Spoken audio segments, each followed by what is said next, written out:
नमस्कार. हे सुंदर आणि पीसफुल ठिकाण आपल्या पुण्यातलंच आहे.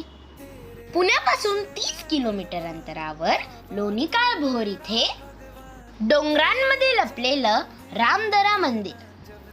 असे म्हणतात की वनवासाच्या काळात प्रभू श्रीराम, सीतामाता आणि लक्ष्मण काही काळासाठी इथे थांबले होते, म्हणून या ठिकाणाला रामदरा असं नाव पडलं.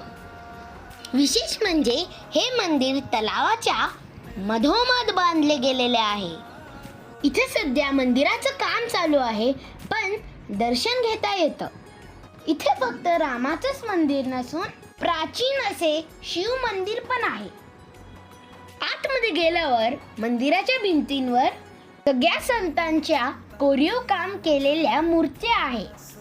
चला आपण पाहू मंदिराची रचना.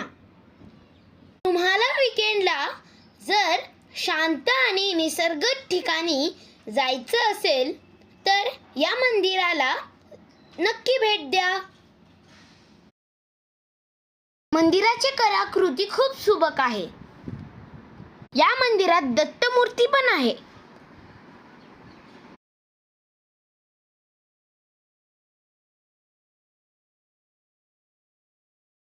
तसेच गणपती आणि हनुमान मंदिर पण आहेत. लोकेशन कॅप्शन मध्ये दिलेलं आहे. मित्रांना टॅग करा आणि ही रील सेव्ह करायला विसरू नका. जय श्रीराम.